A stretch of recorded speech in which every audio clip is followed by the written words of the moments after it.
नमस्कार, मुद्दा में आपका स्वागत है। मैं हूं रश्मि भूया शर्मा। देश में सभी नागरिकों को सस्ती कीमत पर इलाज का अधिकार मिल सके, इसे ध्यान में रखते हुए हर राज्य में जन औषधि केंद्र की स्थापना की गई है। कल ही प्रधानमंत्री नरेंद्र मोदी ने जन औषधि केंद्रों की संख्या और बढ़ाने का ऐलान भी किया है, जहां लोगों को जेनरिक दवाइयां मिलेंगी। लेकिन ये जेनरिक दवाइयां क्या होती है और क्या ये जन औषधि केंद्रों के अलावा अन्य मेडिकल स्टोर्स में भी उपलब्ध है? हाल ही में नेशनल मेडिकल कमीशन ने जेनरिक दवाइयों को लेकर एक कड़ा निर्देश भी जारी किया है, जिसमें डॉक्टर्स के लिए अब प्रेस्क्रिप्शन में जेनरिक दवाइयां लिखना अनिवार्य किया गया है। यानी अब डॉक्टर्स किसी पेटेंट या ब्रांड की दवाई अपनी पर्ची में नहीं लिख पाएंगे।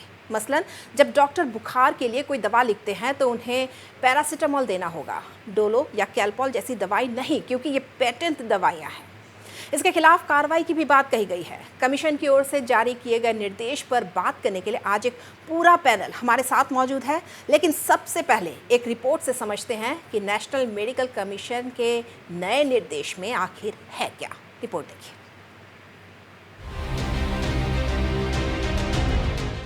राष्ट्रीय चिकित्सा आयोग का कड़ा निर्देश, अब डॉक्टरों को ब्रांडेड दवाइयां लिखना पड़ेगा भारी।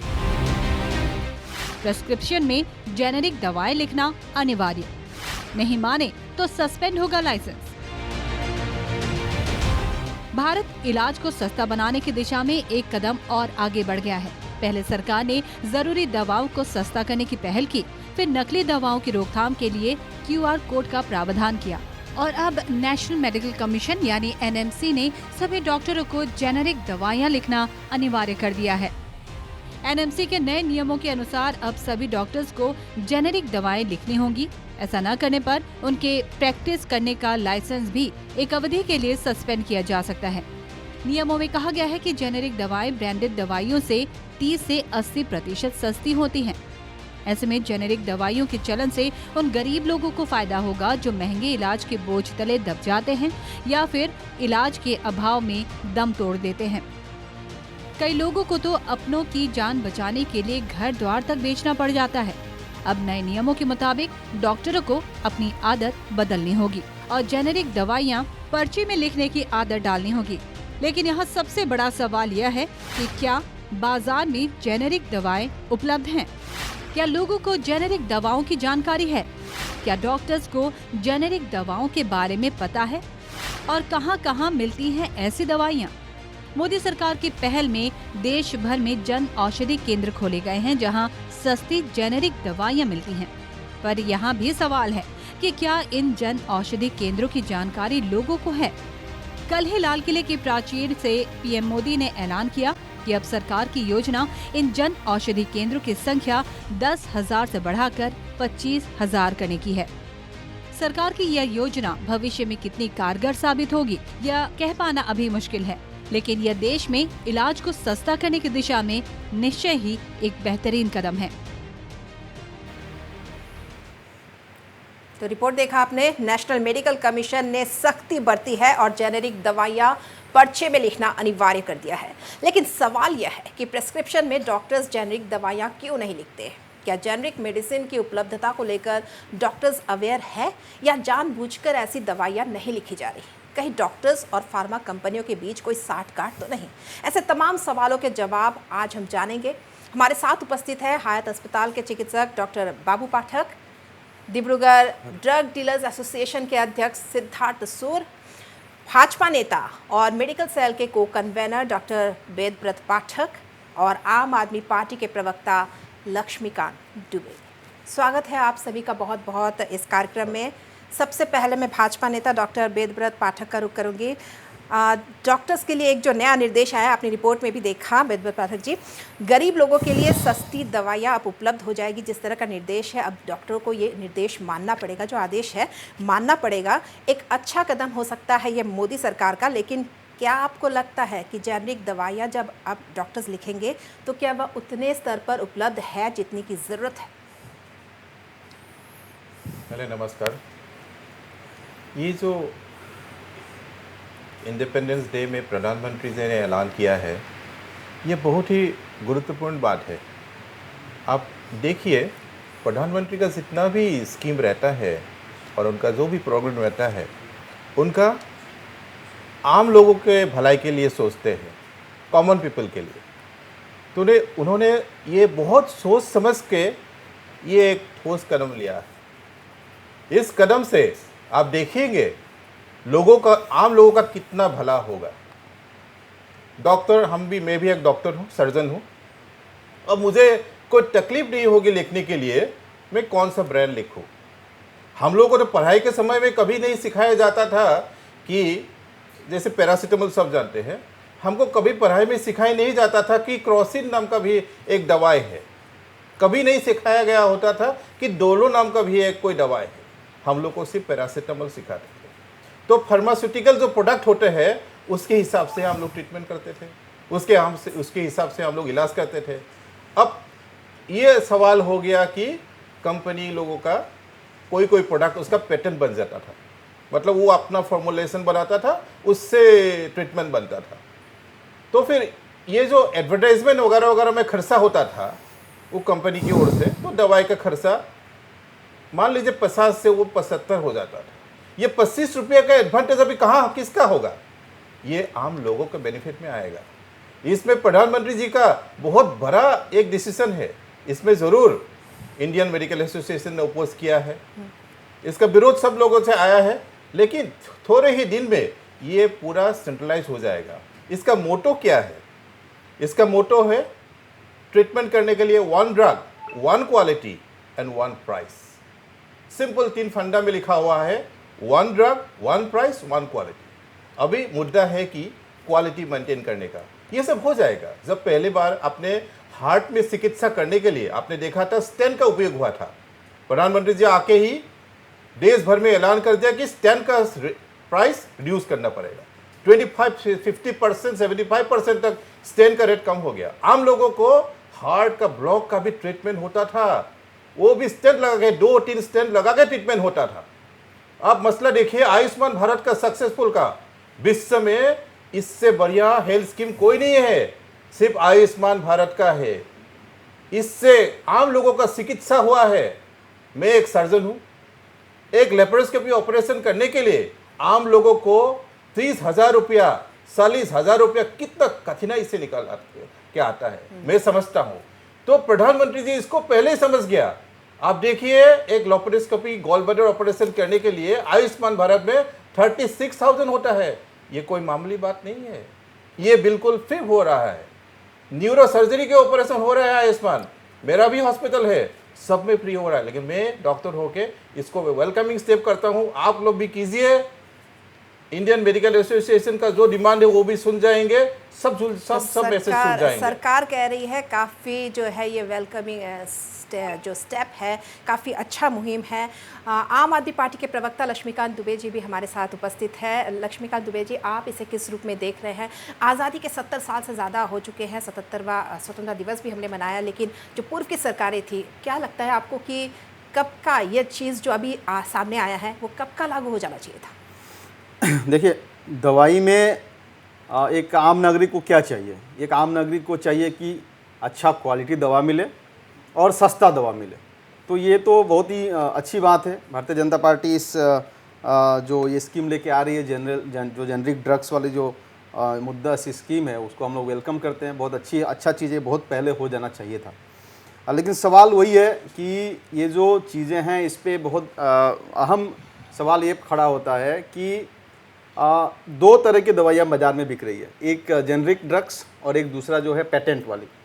अब मैं मेडिकल फील्ड से नहीं हूँ, लेकिन आसपास के काफ़ी दोस्त हमारे मेडिकल से जुड़े हुए हैं और इनसे बातचीत जब से मुझे पता चला, जब आपके 12-1 बजे फ़ोन आया था कि आज ये टॉक शो है, तो मैंने काफ़ी डॉक्टरों से बातचीत किया और उनका जो ये कहना है, और एक इंडियन मेडिकल एसोसिएशन है जिसमें 4 लाख डॉक्टर्स जुड़े हुए हैं और इनका प्रेस रिलीज़ आया है 14 अगस्त को, और इसमें इन्होंने कहा है कि जो ये EMRB जो ethics and medical registration board है और जो नेशनल मेडिकल कमीशन, ये दोनों मिलके जो ये जो स्कीम को लागू करने के लिए कोशिश कर रहे हैं।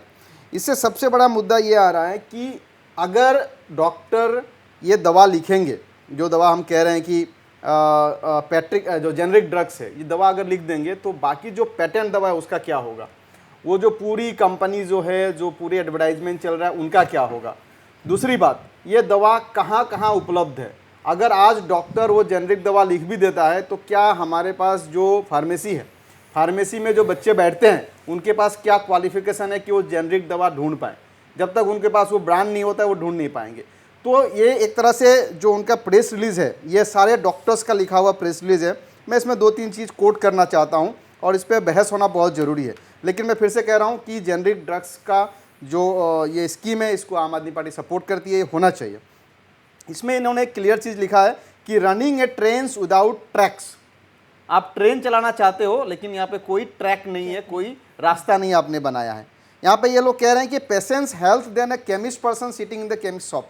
क्या ये जो डॉक्टर है, जो डॉक्टर जो लिखा है और किसके लिए लिखा है, उसके सामने जो पड़ा हुआ पेशेंट है उसके लिए वो दवा लिखा है। तो उस डॉक्टर के लिए वो पेशेंट का क्वालिटी ट्रीटमेंट देना सबसे ज़्यादा ज़रूरी है, ना कि वो फार्मेसी वाला जो बच्चा बैठा हुआ है वो क्या दे रहा है क्या नहीं दे रहा। तो डॉक्टर हमेशा अपने पेशेंट के लिए अच्छा दवा लिखना चाहता है और वो अच्छा दवा उसको पता है, लेकिन वो केमिस्ट वाले को नहीं पता है। तो इसके लिए भारत सरकार क्या करेगी, उस लेवल पे जाके काम इनको करना पड़ेगा। If doctors are not allowed to prescribe branded drugs, then why such drugs should be licensed at all, given that modern medicine drugs can be dispensed only on prescription of doctors of this system। तो ये हमारा कहना नहीं है, ये Indian medical association का कहना है, जिसमें 4 लाख डॉक्टर जुड़े हुए हैं। Government if serious about implementing generic drugs should give licence only to generics and not to any branded drugs while ensuring quality of generic drugs। कहीं ना कहीं आप सवाल उठा रहे हैं कि कितना कारगर होगी। आप आज एकदम से एक नया कानून लेके आए और एकदम से आपने बोल दिया और उसको लागू कैसे होगा। कल कोई डॉक्टर लिख दिया, ब्रांडेड दवा लिख दिया और आप उसको जेल में उठा के डाल दिया, तो उसका जो पेशेंट उस बेड पे पड़ा हुआ है उसका जिम्मेदारी कौन लेगा? सरकार लेगा। भारत सरकार के पास, भारतीय जनता पार्टी के पास वैसे ही हेल्थ फैसिलिटी है वो बहुत खराब देना चाहेंगे। तो जब हेल्थ केयर फैसिलिटी आपके पास नहीं है, जब आपके पास क्वालिटी फैसिलिटी आपके पास जब नहीं है, तो पहले आप इंफ्रास्ट्रक्चर को डेवलप करिए, पहले आप ट्रेनिंग को लॉन्च करिए, पहले आप ये डिसाइड करिए कि जो पेटेंट वाली जो मेडिसिन है उसका क्या होगा, वो जो ऑलरेडी प्रोडक्शन कर रहे हैं उनका क्या होगा, वो जो ऑलरेडी नाम छप चुका है उसका क्या होगा, इतना बड़ा जो एक इन्वेस्टमेंट हो चुका है उसका क्या होगा।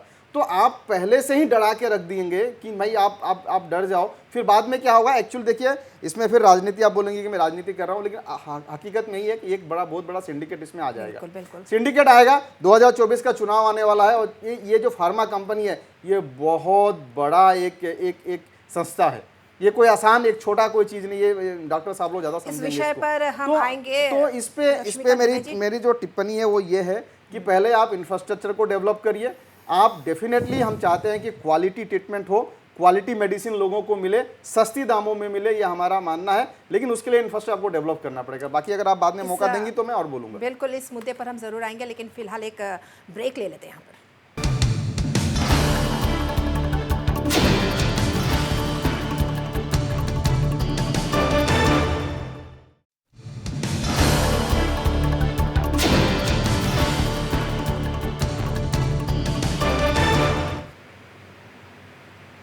आज हम बात कर रहे हैं नेशनल मेडिकल कमीशन द्वारा जो आदेश दिया गया है उसे लेकर, जब डॉक्टर जो प्रैक्टिशनर होगा वो किस तरह से आगे अब बढ़ेगा, किस तरह से स्वागत करेगा, बात करेंगे। हमारे साथ हयात अस्पताल के चिकित्सक डॉक्टर बाबू पाठक भी उपस्थित है।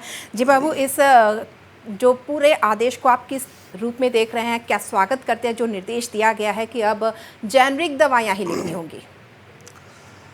देखिए, जो इरादा है, जिस इरादे के साथ सरकार या एनएमसी सामने आई है, उसमें उनका इरादा मैं शक नहीं करता, बहुत अच्छा इरादा है। डॉक्टर वेदव्रत पाठक अभी उन्होंने जो कहा कि स्टेंट्स के दाम और बहुत सारे इम्प्लांट्स जो पहले काफ़ी महंगे हुआ करते थे, अब वो अफोर्डेबल हो गए हैं, आम लोगों तक पहुंच गए हैं। लेकिन अब भी अगर इस चीज़ को लागू किया जाता है तो बहुत सारे लेकुनीज़ हैं। मे बी एनएमसी में तो काफ़ी दिग्गज लोग बैठते होंगे, शायद उन्होंने उतना डिटेल होमवर्किंग नहीं किया कि सारी चीज़ों को इकट्ठा एक साथ वो लेकर चले आए। इसमें खामियां क्या क्या होंगी अगर अभी अचानक से लागू कर दिया जाए। मैं बताऊं, हमारे देश में जहां तक गुणवत्ता की सवाल है, केवल 0.1% दवाइयों का ही गुणवत्ता का टेस्ट किया जाता है। मैं बिल्कुल मानूंगा और मैं स्वागत करूंगा कि एक ही दवाई हो सभी लोगों के लिए और सबका गुणवत्ता सराहनीय योग्य हो, उसमें गुणवत्ता पर कोई शक ना हो, क्वालिटी एश्योर्ड हो।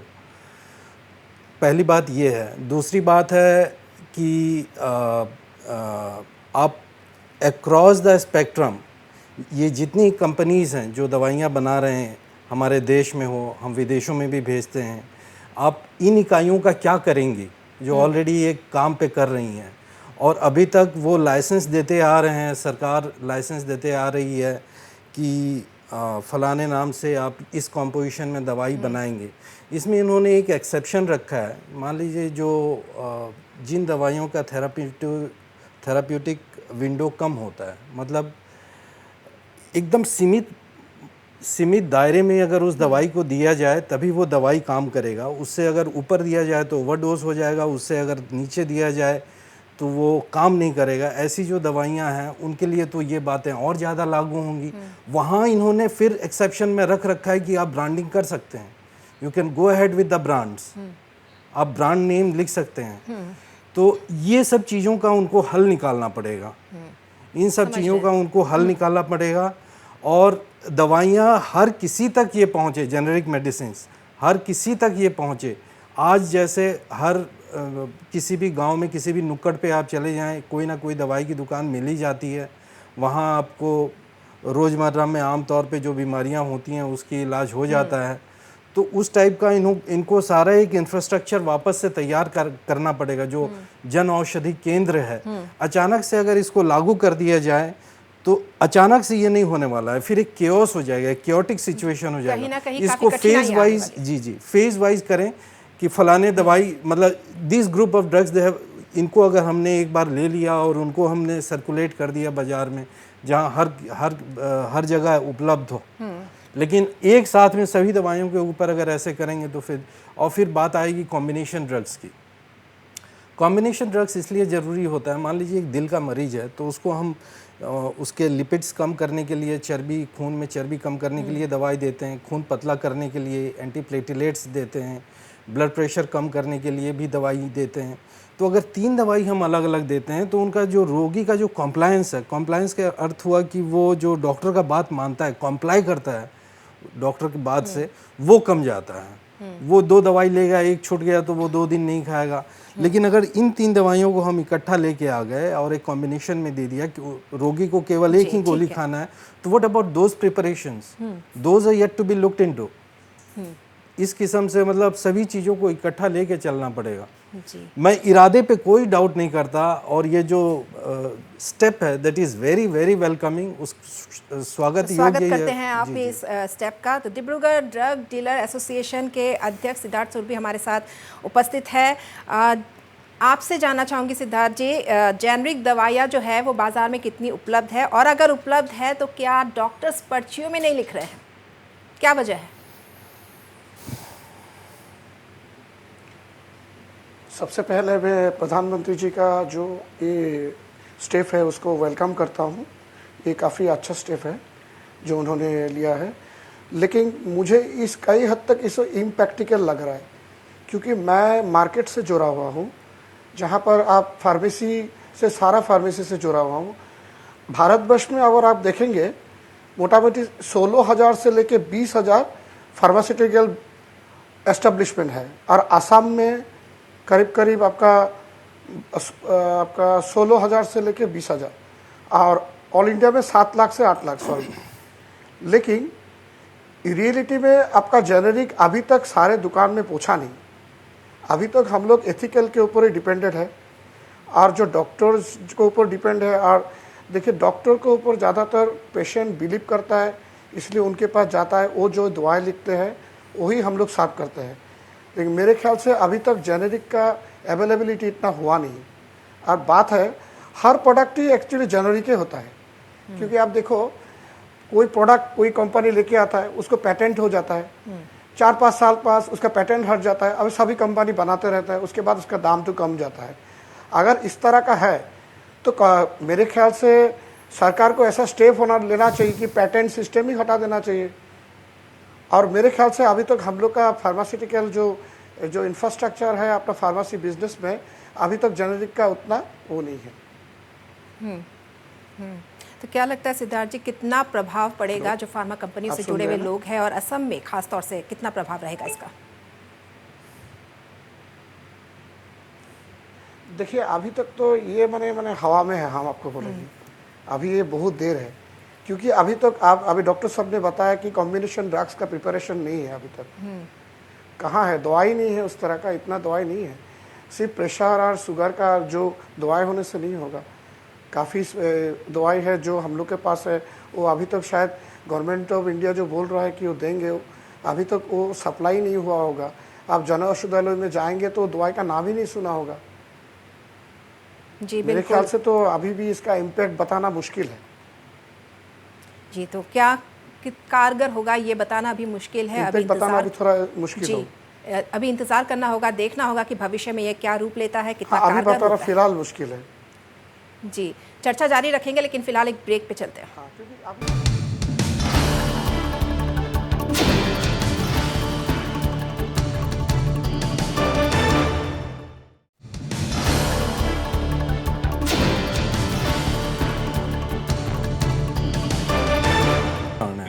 पानी कितना कारगर होगा जेनरिक दवाइयों का चलन, ये तो समय ही बताएगा। आज इसी विषय पर हम चर्चा कर रहे हैं। वेदव्रत पाठक जी से मैं पूछना चाहूँगी, जन औषधि केंद्रों की स्थापना की जा रही है। प्रधानमंत्री ने भी, जिस तरह शुरुआत में ही हमने कहा कि प्रधानमंत्री ने भी घोषणा किया है, लाल किले के प्राचीर से ये ऐलान किया कि संख्या बढ़ाई जाएगी जन औषधि केंद्रों की। लेकिन हकीकत में, ज़मीनी हकीकत इसकी क्या है? असम में भी शायद काफ़ी कम लोगों को पता होगा कि इस तरह के केंद्र हैं, लोग वहाँ कम जाते होंगे, जागरूकता उस पर कम होती होगी। असम के आंकड़े क्या कहते हैं? देखिए, असम में तो जन औषधि केंद्र बहुत कम है। आपको ये मानना पड़ेगा कि कोई भी काम, अच्छा काम होने से शुरुआत तो कहीं से करना पड़ेगा। अभी इरादा इतना नेक है प्रधानमंत्री जी का और पूरा पार्टी का, लोगों का, तो इस मुद्दे पे हम लोग अगर नेगेटिव और पॉजिटिव दोनों मिला के काम करेंगे, मेरे ख्याल से कहीं ना कहीं एक सॉल्यूशन आ जाएगा। और इतना जल्दबाजी मत कीजिए कि जैसे नेशनल मेडिकल काउंसिल ने बोला हुआ है कि डॉक्टर का लाइसेंस काट दिया जाएगा। मैं समझता कभी नहीं कि इतना स्ट्रॉन्ग स्टेप कोई लेगा। फिलहाल तो इसी तरह चलेगा। जब जन औषधि केंद्र 10,000 से 25,000 तक बढ़ जाएंगे, जब वो केंद्र में वो जो सेल करते हैं फार्मासिकल का, उसको उस लेवल का नॉलेज कर दिया जाएगा। ऐसा नहीं कि नहीं होगा। इंडिया में ह्यूमन रिसोर्स सबसे बेस्ट क्वालिटी का बनता है। आप निगेटिव मत सोचिए, आप पॉजिटिव सोचिए। कोविड के दौरान पृथ्वी में पूरा विश्व में लोग मर रहा था, इतना हाईली क्वालिफाइड कंट्री इटली लोग मर रहा था। अब भारत में आ गया कोविड, तो क्या हुआ? India is blessed with human resource. India is blessed with highest amount of immunity. तो क्या होता है, कोई भी बीमार कुछ भी होने से इंडिया का अपना एक क्वालिटी होता है जो प्रधानमंत्री जी, देखिए ये हम लोग अभी चर्चा कर रहे हैं इस बात में। आप मत सोचिए प्रधानमंत्री जी और मनसुख भाई जो हमारे हेल्थ मिनिस्टर है, वो ऐसे बैठा हुआ है, वो दिन रात इस काम पे लगा हुआ है। हम लोग चैनल पे बातें करते रहेंगे और वो लोग ये सब प्रश्न का आंसर वो लोग निकालते रहेंगे। जो काम आप विश्वास रखिए, जो काम अन्य पार्टी का 1 साल लगेगा, 2 साल लगेगा, भारतीय जनता पार्टी में जिसका प्रधानमंत्री नरेंद्र मोदी जी है, मनसुख भाई जैसे हेल्थ मिनिस्टर है, आप चिंता मत कीजिए। 1 महीना, 2 महीना, 3 महीने के अंदर में सब चीज़ का सॉल्यूशन निकल जाएंगे। Doctors are second to god, और डॉक्टर्स को भी वो रिस्पेक्ट देंगे और देना पड़ेगा, क्योंकि आम लोग डॉक्टर को ही भगवान मानते हैं ट्रीटमेंट करने। जी बिल्कुल, डॉक्टर को ही भगवान माना जाता है। लक्ष्मीकांत दुबे जी, आपसे जानना चाहूँगी, एक गंभीर आरोप हमेशा से लगता रहा है कि डॉक्टर्स और जो फार्मा कंपनियां हैं उनके बीच कमीशन की गणित चलती है। ये एक बहुत बड़ा नेक्सस है। आपको क्या लगता है कि ये नेक्सस बहुत पहले ही ख़त्म हो जाना चाहिए था और अभी भी जो जारी है, जिस तरह के आरोप लगते हैं? नहीं, ये तो कॉमन बात है, ये कोई नई बात तो है नहीं। हर एक आम नागरिक ये बात करेगा, और जो जिनके घर में डॉक्टर्स हैं, जिनके घर में मेडिकल प्रोफेशनल लोग हैं, वो लोग अपने घर में आके ये सब बात डिस्कस करते ही हैं। इसमें कोई दो राय नहीं। आप किसी भी डॉक्टर चैम्बर में जाके बैठ जाइए तो पीछे उनके चैम्बर के बाहर एमआर के लाइन लगी रहती है। तो कारण क्या है? तो डेफिनेटली नेक्सस है, इसमें कोई बड़ी बात नहीं है। ये एक इंटरनेशनल माफिया है इसमें, ये भी सिर्फ सबको पता है, ये भी कोई चर्चा की बात नहीं है, ये सबको पता है ये बात। मतलब कहने का मतलब ये है कि जिस देश में इतना 1,40,000,000 लोग हैं, 140 करोड़ लोग होने के बावजूद हमारे पास डॉक्टर्स की संख्या कितना है, ड्रग्स का क्वांटिटी कितना है, क्वालिटी कैसा है, तो जो मिलना चाहिए एक आम इंसान को वो क्या मिल रहा है। और पिछले 10 साल से तो भारतीय जनता पार्टी ही है। अब ये तो कोई कह नहीं सकता कि भाई इतने साल से हम नहीं कर सकते थे तो ये 10 साल में कैसे हो जाएगा। हाँ, 2014 में जब सरकार बनी थी तो 2015 में बोल सकते थे, 2016 में बोल सकते थे। तो इस तरह की बहुत सारे उदाहरण है भारतीय जनता पार्टी के पास, जो उन्होंने बोलने का तो बहुत सारा बोला लेकिन रिजल्ट उनको दे नहीं पाए। जैसे कि नोटबंदी के लिए तो 50 दिन समय मांगा था अपना प्रधानमंत्री जी ने, क्या हुआ? नोटबंदी जितना था उतना रिटर्न आ गया। जीएसटी का क्या हुआ? अब आज भी कॉम्प्लिकेटेड जीएसटी है, आज भी भुगत रहे हैं लोग, जो लोग जीएसटी भरते हैं। तो जो चीज़ें भारतीय जनता पार्टी बोलती है, बोलने में कोई उनका वो नहीं है, वो काफ़ी एडवर्टाइजमेंट करते हैं। प्रधानमंत्री जी कल भी जो स्वाधीनता दिवस के उपलक्ष्य में जो उन्होंने वहाँ से जो भाषण दिया, वो सब भाषण पॉलिटिकल भाषण था। और ये उसमें भी एक इंक्लूड था कि जनौषधि केंद्र खोलेंगे। भाई जनौषधि केंद्र खोलोगे तो जिसमें है उसमें तो अवेलेबल करो। मुझे एक जनौषधि केंद्र बता दीजिए और मुझे एक आप प्रिस्क्राइब मेडिसिन का एक लिस्ट दे दीजिए और मैं जाके वहाँ पे परचेज करके लेके आऊँ और फिर आके आपके स्टूडियो में बैठ के मैं डिस्कस करूँ। वो जीएमसी इतना बड़ा मेडिकल है, उसके सामने एक बता दीजिए जहाँ पे मुझे एक दवा मिल जाए। तो कहने के लिए बहुत कुछ कह सकते हैं, लेकिन हमारा जो संदेह ये है कि 2024 का लोकसभा चुनाव आने वाला है। बहुत बड़ा ड्रग्स माफिया है इस देश में और ये कहीं ना कहीं एक डराने वाला काम किया जा रहा है कि भाई जेनरिक दवा लिखो नहीं तो आपके लाइसेंस कैंसिल हो जाएगी। तो जब डॉक्टर जेनरिक दवा लिखने जाएंगे तो फिर ये ये पूरा जो नेक्सस है, जो पेटेंट वाले जो दवाइयां हैं, इनके जो मालिक है, जो इनकी कंपनियां, इनका क्या होगा? ये सब भागे भागे जाएंगे भारतीय जनता पार्टी के पास, भीख मांगेंगे, माफ़ी मांगेंगे, भाई हमारे लिए कुछ करो। फिर ये देखिएगा कि इतना आसानी से ये, मतलब जिस तरह से ये इतना स्पीड में लाया गया है उतनी आसानी से ये चला भी जाएगा। ऐसे बहुत सारे उदाहरण है, क्योंकि इंफ्रास्ट्रक्चर डेवलप किया ही नहीं गया है, क्वालिटी चेकिंग का कोई सिस्टम ही नहीं बना है इस देश में। तो डॉक्टर अपने पेशेंट को तो मारेगा नहीं भाई।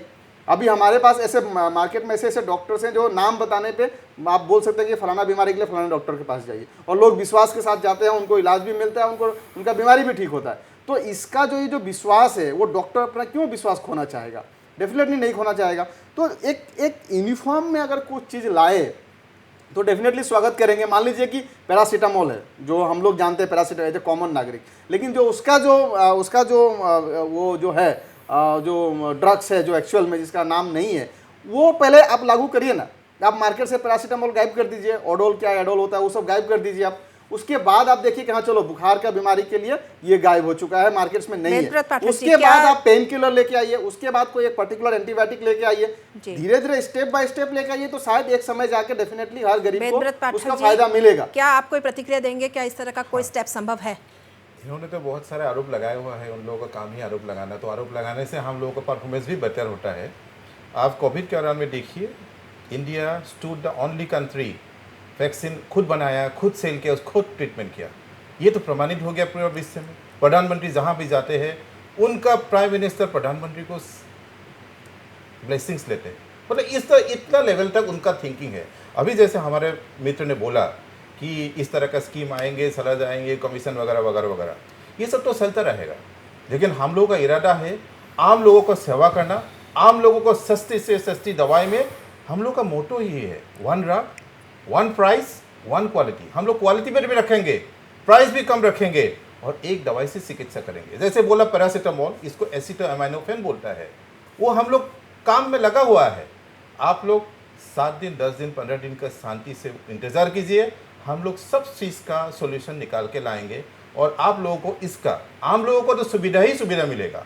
और ये सबसे बड़ा मार्केट है इंडिया में फार्मास्यूटिकल कंपनी। हमारे से कितना प्रोडक्ट नेबरिंग कंट्रीज में चला जाता है, फॉरेन कंट्रीज में चला जाता है।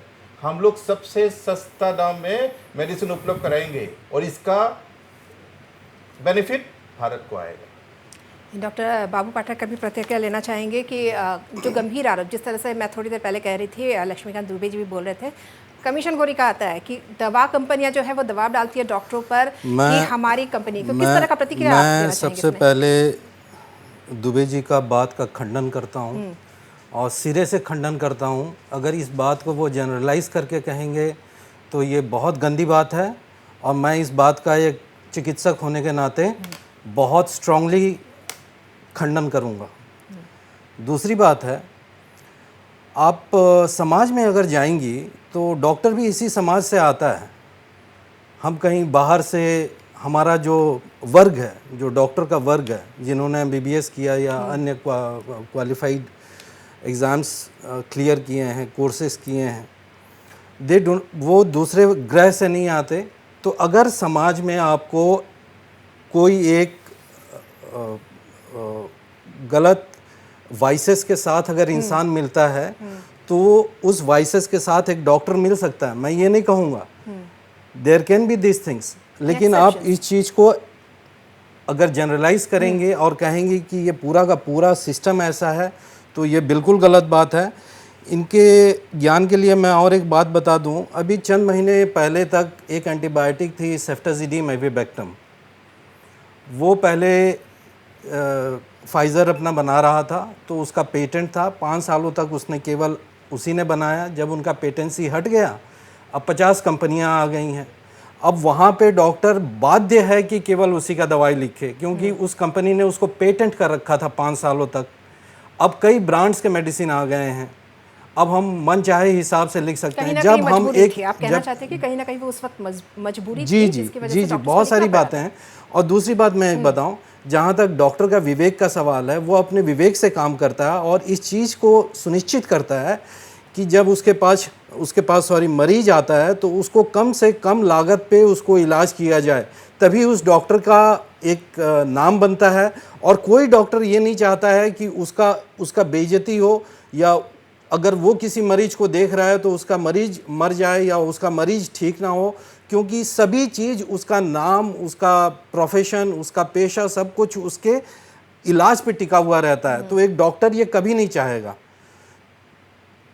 एक ये बात है। और जहाँ तक ये जेनरिक दवाइयों का बात है तो खैर उसमें तो बहुत सारी चीज़ें हैं, अगर आप कहेंगे तो मैं आपको और उसमें एक ऐड करके बता सकता हूँ। बिल्कुल सही बात आप कह रहे हैं और आपने खंडन किया है, ये भी एक बड़ी बात है, क्योंकि भगवान का रूप समझते हैं डॉक्टर्स को। ऐसे में एक बड़ा आरोप है, लेकिन ये आरोप आए दिन लगते रहते, तो ऐसे सवाल उठाए जाते हैं और ऐसे सवालों के जवाब भी ढूंढे जाते हैं। तो यही बात थी।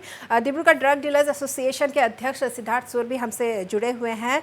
जिस सिद्धार्थ, गुणवत्ता को लेकर यानी क्वालिटी को लेकर हमेशा सवाल उठते रहे हैं जेनरिक दवाइयों को लेकर, क्या अंतर है गुणवत्ता में इन ब्रांडेड और जो जेनरिक दवाइयाँ हैं उनमें, और लोग जो खरीदने के लिए पहुँचते हैं उनमें कितनी जागरूकता है?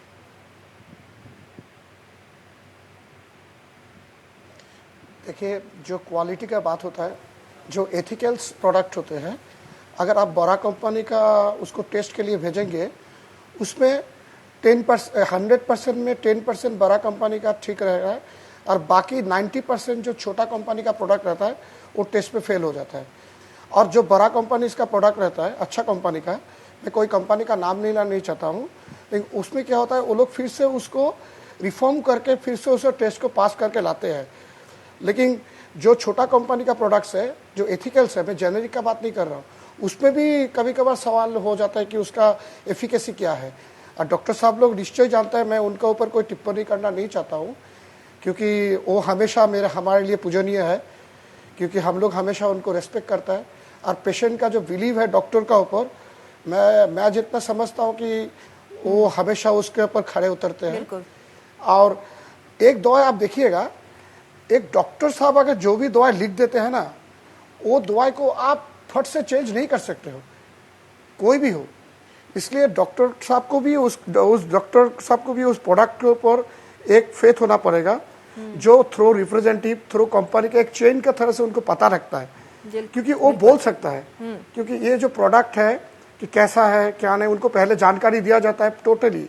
आजकल तो डाटाबेस जानकारी होता है, कंप्यूटराइज होता है, आजकल टैबलेट लेके जाता है, डॉक्टर को पूरा इंफॉर्मेशन देता है, on the basis of doctor लिखता है। लेकिन अगर जेनेरिक ड्रग्स लिख दिया, मैं अभी अपना फार्मेसी में आता हूँ, मान लीजिए एक जेनेरिक ड्रग्स लिख दिया, हमारा पास कई कंपनी का प्रोडक्ट है, मान लीजिए मैं एक ऐसा कंपनी का प्रोडक्ट लाया जिसमें हमारे पास मार्जिन काफ़ी ज़्यादा है, मैं अगर वो स्टार्ट करता हूँ तो हो सकता है कि उसका एफिकेसी उतना ना हो, लेकिन डॉक्टर साहब ने तो दवाई पेशेंट के अच्छे के लिए दिया है। इसीलिए इस पॉइंट पे सरकार को पूरा ध्यान देना पड़ेगा कि इसका जो एफिकेसी है वो सही हो।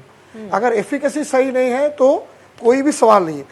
बात है सरकार का हर काम को मैं अभी जो डॉक्टर साहब ने बताया अपना बीजेपी का जो है, उन्होंने बताया कि कोविड का टाइम में भी हमारा देश ने काफ़ी सराहनीय काम किया है, उसको मैं, वो तो सबके आंखें में है, मैं भी उसको हमेशा रिस्पेक्ट करता हूँ कि प्रधानमंत्री जी ने जो भी योजनाबद्ध भावे लिए थे, सारा विश्व ने ये सोचा कि भारतवर्ष वो चला जाएगा। अगर प्रधानमंत्री जी ने जेनरिक के बारे में सोचा है, मैं समझता हूँ सही सोचा है, लेकिन मैं अभी फट से इसको लागू करना मेरे ख्याल से सही नहीं है। इसके लिए प्रॉपर इंफ्रास्ट्रक्चर बनाना पड़ेगा, प्रॉपर सेंटर बनाना पड़ेगा। अभी भी अब जन औषधि जो औषधालय जो खुला है, वहाँ जाने से आपको बहुत मेडिसिन नहीं मिलेगा। आज भी मेरा फार्मेसी में, मैं आज मेरा स्टाफ बोला जो मिला है उनको पैरासीटामोल, एसिक्लोफेनिक पैरासीटामोल, ये सब मिला है, लेकिन जो शुगर का या हार्ट का स्पेशल दवा है वो अभी भी नहीं मिल रहा है। तो अवेलेबिलिटी एक बिग क्वेश्चन। उसके बाद जो जेनरिक प्रोडक्ट जो बनाएगा, ये मैन्युफैक्चरिंग यूनिट कौन है, इसको किसको दिया जाता है, वो भी जरूरी है कि जिसको इच्छा आपको दे दिया, वो बनाने से उसका गुणवत्ता पर ऊपर सवाली निशान हमेशा रहेगा। जी, बाबू पाठक जी कुछ कहना चाहते हैं आपके इस पर? मैं इनके बात को थोड़ा सा आगे और बढ़ा के कहना चाहूँगा। बहुत सारी ऐसी दवाइयाँ हैं जैसे हम ओटी में जो यूज़ करते हैं, मैं एक एनेस्थेटिस्ट हूँ बेसिकली, तो एनेस्थेशिया की जो दवाइयाँ होती हैं उनके लिए कोल्ड चेन मेंटेन करना है और उसके लिए क्वालिटी, और कई दवाइयाँ ऐसी हैं जो अभी रिसर्च में हैं, जब वो आएंगी वो भी पेटेंट होंगी। तो पेटेंट दवाइयों को अगला सरकार को नहीं भी दे सकता है, वो कंपनी सरकार को नहीं भी दे सकता है कि तुम जेनरिक बनाओ। मैं क्यों दूँ तुमको? ये उनका हक है, वैश्विक हक है, केवल हमारे देश में ही नहीं, पूरे देश विदेश हर जगह है। तो उस मुद्दे को कैसे एड्रेस करेंगे? और अगर इस चीज़ को अगर ये लागू करना चाहते हैं तो मेरा सबसे बड़ा उपदेश यह रहेगा कि जितनी दवाइयां हैं, जितने ब्रांड्स हैं, आप सभी ब्रांड्स को आपको बंद करना पड़ेगा। ऐसा नहीं है कि आप फार्मेसी में ब्रांड्स भी अवेलेबल रखें और जन औषधि भी अवेलेबल रखें। ऐसे में डॉक्टर अगर जेनरिक लिख भी देता है और वहां से जब केमिस्ट के पास जाता है वो ब्रांडेड पकड़ा देंगे, ब्रांडेड दे देंगे और वो अपना मनपसंद का पकड़ाएंगे जहाँ पे उनका मार्जिन अधिकतम रहता है, और हो सकता है उसमें गुणवत्ता उसकी सही ना हो, क्वालिटी सही ना हो सकता है वो दवाई काम ना करे। और वैसे मैं बीच में रोक रहा हूँ जी, कहिए। एक हाईएस्ट रेवेन्यू जनरेट करता है फार्मा सेक्टर, एक हाईएस्ट रेवेन्यू जनरेट करता है नेशनल इकोनॉमी में फार्मा सेक्टर एक बहुत बड़ा रेवेन्यू जनरेट करता है कि सरकार को इस बारे में भी सोचना होगा। हमको दुनिया का फार्मेसी भी कहा जाता है, इंडिया को। जी, वेदव्रत पाठक भी कुछ कहना चाहते हैं। मैं डॉक्टर पाठक बोल रहा था, तो उन्होंने बोला था कि हम लोगों का जो एक बात बोल रहा हूँ, विदेशों में आपका 2-4 कंपनी रहते हैं जी सिद्धार्थ, लेकिन असम इंडिया में ऐसा नहीं है। जी सिद्धार्थ जी, आपके पास आएंगे, पहले वेदव्रत विदेशों में 2-4 कंपनी दिया गया है, ठीक है। वो इन्फॉर्मेशन में इतना है कि पहले हम लोग कॉमन मेडिसिन से स्टार्ट करेंगे। जो भी स्पेशलाइज्ड मेडिसिन होता है, जो भी हम लोगों का सर्जिकल प्रोडक्ट होते हैं या फिर एनेस्थीसिया प्रोडक्ट होते हैं या कार्डियोलॉजी, वो सब धीरे धीरे हम लोग उस तरफ जाएंगे, क्योंकि ये प्रक्रिया में थोड़ा प्लस माइनस रहेगा, थोड़ा दिक्कतें रहेंगे। जैसे कि हमारा डिब्रूगढ़ से भाई ने बोला है कि जन औषधि केंद्र में क्वालिफाइड लोग लगेंगे, ये सब तो प्रक्रिया है, ये होता रहेगा। लेकिन आपका अगर उद्देश्य ठीक है तो फिर सब काम सक्सेसफुल होगा। आप एक बात देखिए, अभी डायस में मैं भी एक डॉक्टर हूँ, बीजेपी का हूँ, मेरे साथ में और भी एक डॉक्टर है। ये डॉक्टर के ऊपर ही एक लॉ थोप दिया गया है कि आप जो दवाई लिखते हैं उस पर भी पाबंदी।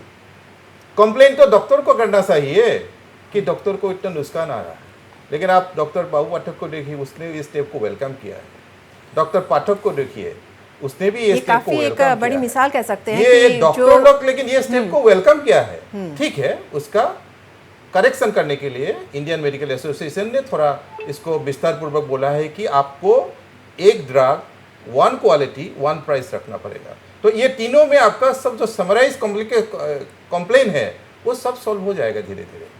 डॉक्टर स्टेप को वेलकम कर रहा है, आम नागरिक को वेलकम कर रहा है, किंतु दूसरे दल के लोग, पॉलिटिकल दल के लोग इसमें बहुत टिप्पणी करना शुरू कर दिया है। और हम लोग चाहते भी है कि आप लोग इस पर टिप्पणी कीजिए, आप लोग उसमें व्यस्तता भी रखिए, हम लोग काम करते रहेंगे। हम लोग काम रात को 10 बजे के बाद ही करते हैं, सुबह 6 बजे तक हम लोग काम कर लेंगे। सुबह से हम लोग फिर डॉक्टर बन के लोगों को इलाज करेंगे। प्रतिक्रिया कुछ देना चाहते हैं लक्ष्मीकांत दुबे जी, लेकिन पहले एक हम ब्रेक पे चलते हैं, उसके बाद आपकी प्रतिक्रिया जरूर लेंगे।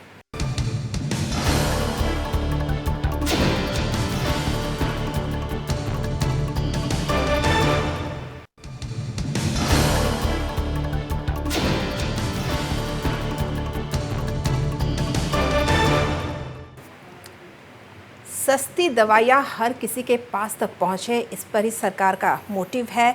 लक्ष्मीकांत दुबे जी कुछ प्रतिक्रिया देने वाले थे। नहीं, मैं बस इतना ही बोलना चाह रहा था कि पाठक साहब नाना करते राजनीति कर ही गए, मतलब बोल ही गए कि भाई जनता तो सपोर्ट कर रही है लेकिन राजनीतिक दल सपोर्ट नहीं कर। नहीं, राजनीतिक दल का व्यक्ति बाद में हूँ, पहले मैं भी एक इंसान हूँ, मैं भी एक नागरिक हूँ।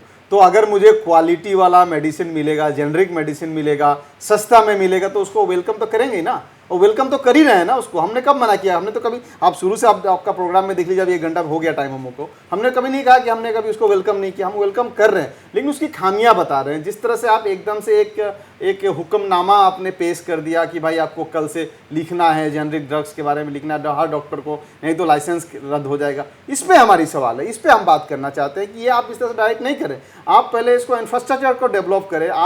आप ये डिसाइड करें, जो फार्मा कंपनियां हैं, जो दवाइयाँ बना रही है, जो पेटेंट दवाइयाँ बना रही है, जो ब्रांडेड दवाइयाँ बना रही है, उनका क्या होगा? वो कितने, उनका जो लाइसेंस है वो कितना दिन तक रहेगा? जितना उन्होंने प्रोडक्शन कर चुके हैं, जो मैन्युफैक्चरिंग हो चुका है, उसका क्या होगा? ये सब सवाल है। अभी देखिए, इसमें एक छोटा सा मैं आपको एक उदाहरण देता हूँ। राजनीति की बात आई है तो राजनीति की बात होगी। यूनिफॉर्म सिविल कोड के बारे में चर्चा तो पूरी हो रही है, लेकिन क्या आज तक ये ड्राफ्ट भी आया है? उसके ऊपर कौन से ड्राफ्ट के ऊपर चर्चा हो रही है? कोई ड्राफ्ट नहीं है। बस एक मार्केट में हवा चला गया कि यूनिफॉर्म सिविल कोड पे डिस्कस होना चाहिए। उसी तरह से आज जो ये हुआ, इसके ऊपर कोई ड्राफ्ट आया है?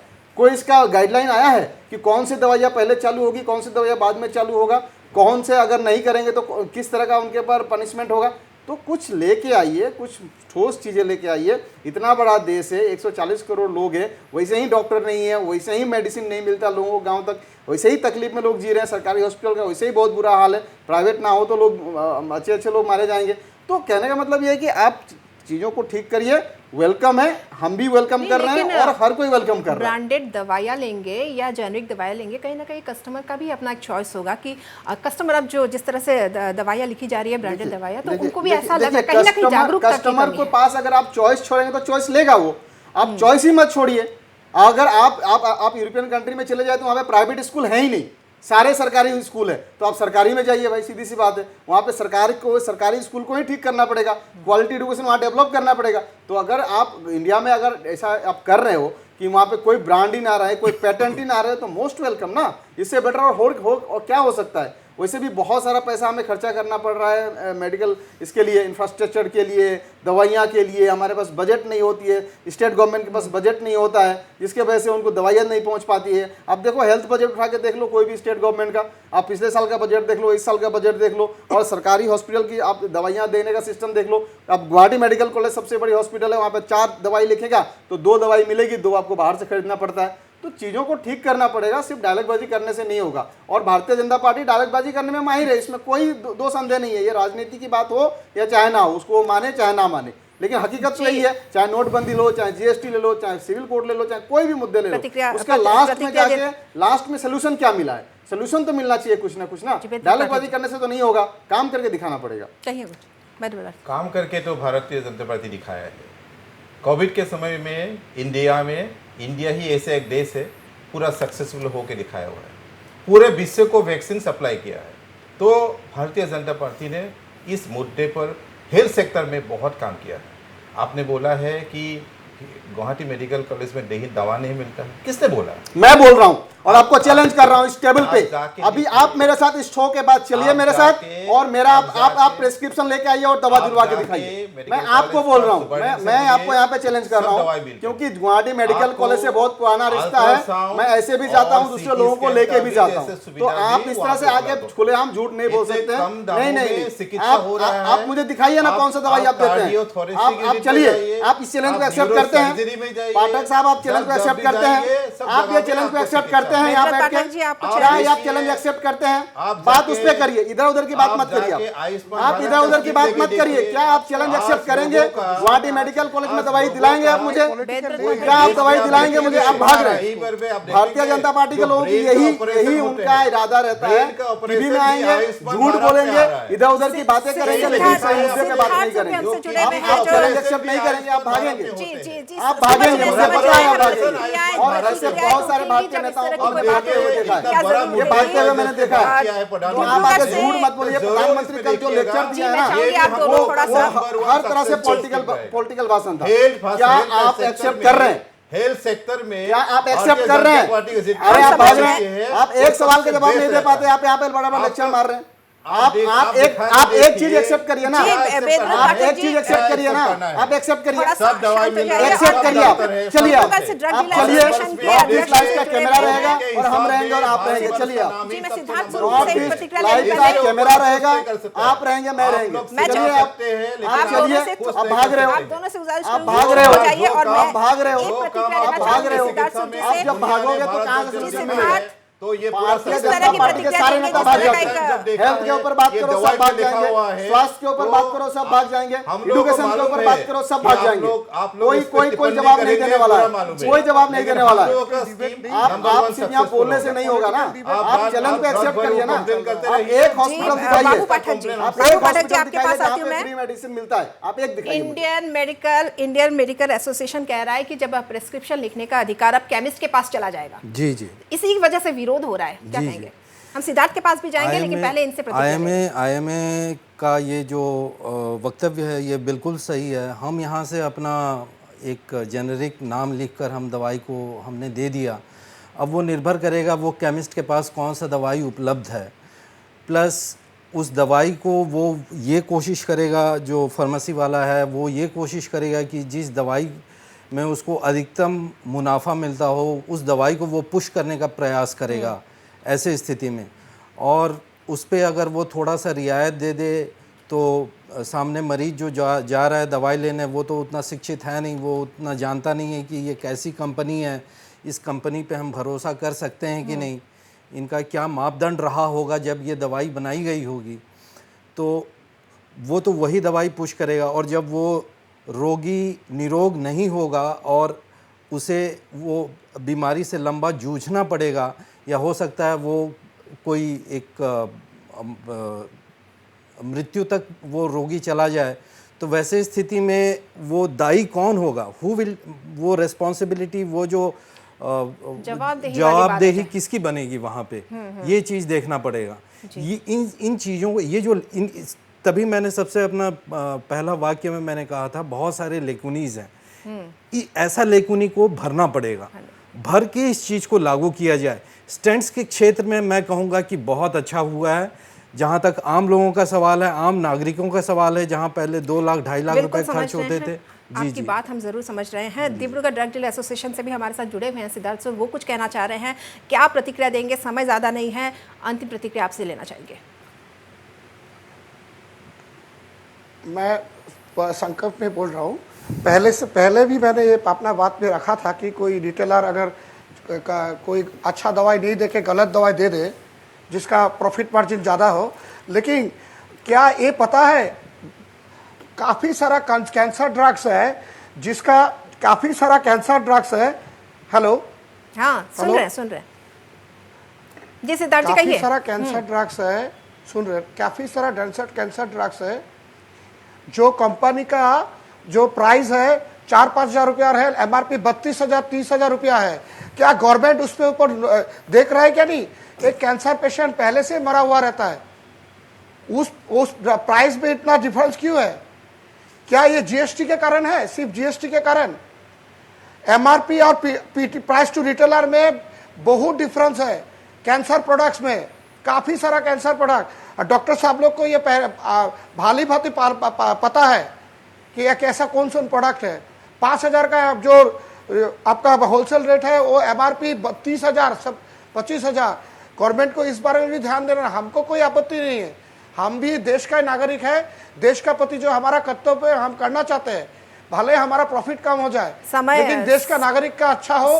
प्रधानमंत्री जी ने सिद्धार्थ- जो भी परिकल्पना हम भी चाहते हैं कि अच्छा हो, जी। लेकिन डायरेक्टली बोलना कि हम लोग के ऊपर ब्लेम दे देना कि रिटेल का जो है वो करेगा, वो भी गलत है।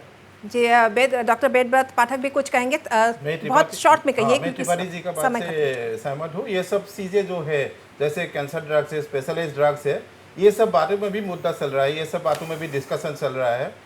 जैसे कि कॉमन मेडिसिन में अभी लागू हो जाएगा, धीरे धीरे ये सब प्रोडक्ट में भी आ जाएगा। और आप चिंता मत कीजिए, जब प्रधानमंत्री ने कुछ सोच के कदम रखा है तो आप चिंता मत कीजिए, सब 100% एक्यूरेट नहीं होने से भी 99% आपको रिजल्ट मिलेगा। एक आखिरी कॉमन प्रतिक्रिया लोगों इनकी को भी ले अच्छा लेते हैं। मिलेगा। बाबू पाठक जी भी कुछ कह रहे हैं, आखिरी प्रतिक्रिया बस शॉर्ट में, समय नहीं है। मैं पाठक दा बैठे हुए हैं, उनके माध्यम से चीज़ें ऊपर तक कहना चाहता हूँ। जैसे कुछ दवाइयाँ एट्रोपिन, एड्रीनलिन, इनकी कीमतें पता है 2 रुपये 3 रुपये, ये जीवन दायिनी दवाइयाँ हैं, उनको दी जाती हैं जब पेशेंट बिल्कुल मरने वाला होता है। वैसे कुछ और दवाइयाँ हैं, मैं चाहूँगा उन दवाइयों का भी मूल्य अगर कम कर दिया जाए, जिस पे मतलब मुनाफा बिल्कुल। ड्रग्स से जैसे आपने बोला, ये सब बारे में चर्चा चल रहा है, ये सब बातें प्राइस कम किए जाएंगे। लाइफ सेविंग ड्रग्स से आप बेफिक्र रहिए, 15 दिन 1 महीने के अंदर आपको एक बहुत बड़ा सुंदर पिक्चर मिलेगा। तो एक बड़ा आश्वासन इन्होंने दिया है, रखिए, विश्वास रखिए, देश आगे जाएगा। आज इस मंच से इन्होंने बहुत बड़ा एक आश्वासन दिया है। बहुत बहुत धन्यवाद करूंगी मैं अपने पूरे पैनलिस्ट का जो हमसे जुड़े हैं। तो कुल मिलाकर देखें तो देश की जनता को सस्ते दरों पर इलाज मुहैया कराने की दिशा में सरकार की एक बहुत ही अच्छी पहल है। मुद्दा में आज के लिए बस इतना ही। धन्यवाद।